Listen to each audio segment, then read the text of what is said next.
Hi everyone, welcome to episode 2 of Made for Monday. And on this episode, we're going to kind of go through the behind the scenes of what I'm going to be doing for this week's Webflow's workshop. And it's to show how to create a blur effect on a portion of a hero image. And I kind of drew out what it looks like or the structure of it. Let's get into what this sketch is. What this is a sketch of what we're going to be doing. So I kind of showed you a quick image of what this layout is. As you can see, there's going to be like a background image, and then there's a mask, and then there's actually an image within that mask that is blurred. And I'll draw this out so we can better understand the box model. Okay. So within our box model, we're going to have a element, an image or div element that has a background image that covers the entire section. Okay, so that's one portion of, and then within that parent element that contains the background, there's going to be a mask that takes up 50% of it. All right, so that mask is going to have overflow hidden. So anything that's outside of that mask won't be seen. Okay. Then within that mask, we're going to have another div element that has a background image, and it's going to have a blur effect on it. So it's going to actually more or less mirror this background image, but because it's within this wrapper, this overflow hidden wrapper, you'll only see portion of it that mirrors the exact same, and it looks like half of that background image will be blurred out. Nice. Now let's all check it out. Alrighty, so we're within my Webflow dashboard, and I'm going to kind of, instead of what I normally do, is I create this before you see it, and then I build it up. And I've already created this, but right now, instead of having you to kind of try to backward engineer what I've already created, I'm going to step by step and show you how to actually do it. So let's jump into this project folder. This is my Webflow tutorial folder. I create anything that I share and I put it in here. Let's do a clean project. We'll name. Alright, so now I am building, or actually putting together this project. So we have a complete blank slate. I do, however, have an image that I will drag into my asset folder. Now let's build this out. As you remember seeing, we have more or less 3 div elements. The background image div, the mask div, and then the background image div that goes within that mask. Alright, so let's now first add in our first div. In fact, let's make this a background section. I'm going to name this L section.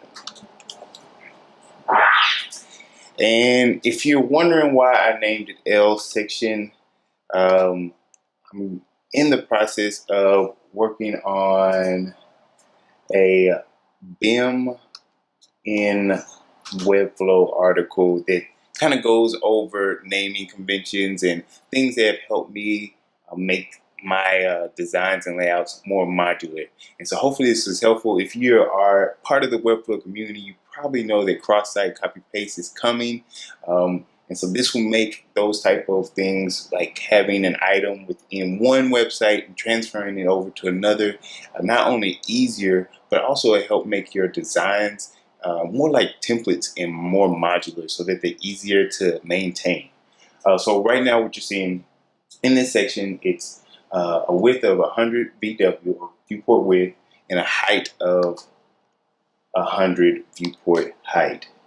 Alright, so now I'm going to, as we talked briefly about, put this background image on. Have it covered and centered. Nice. Alright, so now next what we're going to do is we're going to create our mask. So we name that L section. We'll name this L section _ mask. Awesome. And what we want to do for our mask is have it relative, and then we want the width to be 50 VW, or even just 50%, height of 100 pH, But not only that, we want it absolute and on the right side. All right. So now we've done that. Now within our mask, we want to add in our second div element, rather our second background image, our third div element, and we'll name this section and name it blur. Want this also absolute. We want it to completely cover and kind of, so okay, this section we wanted position absolute and we want it to completely cover and bleed outside of the mask.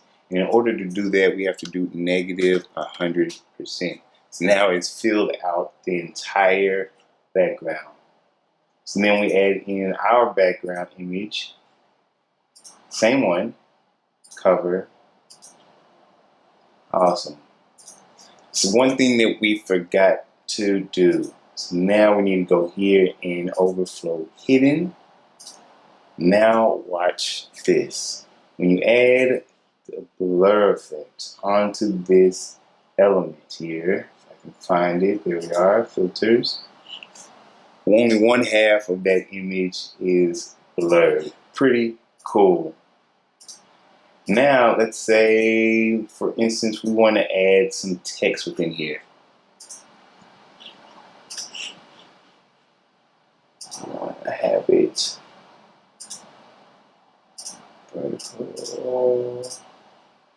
And let's make this blur section, let's make it z-index 1. And we're actually going to put our text in a wrapper. And name that L section text.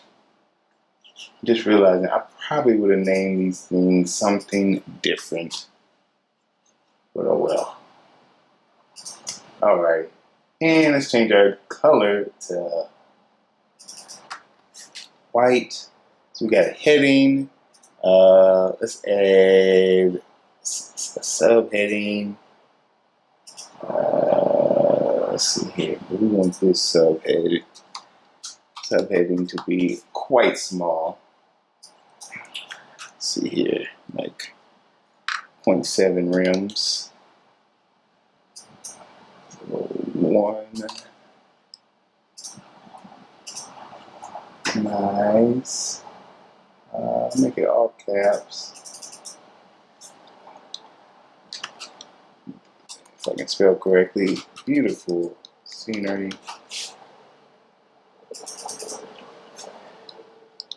There is nothing like it. Let's center this text also.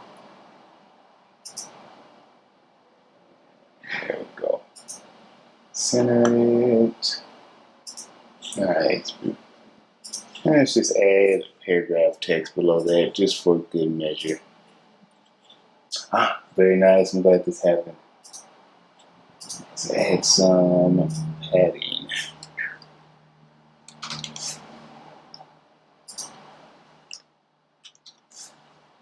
Nice. And why not? Add a button in there.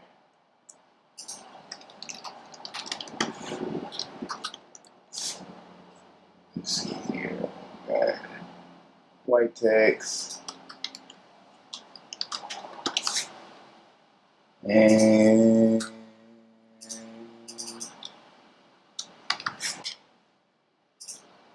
there we go.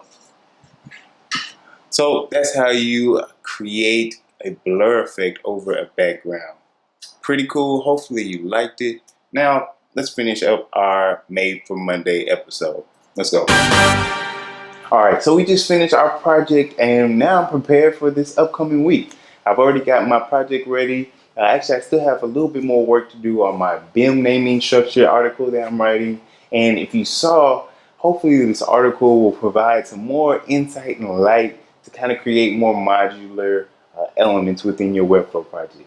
And if you didn't catch it, this Tuesday I'll be presenting what I just showed y'all for this week's Webflow Workshop. It's such an honor. I'm so humbled, and I'm so geeked to be able to be a part of this.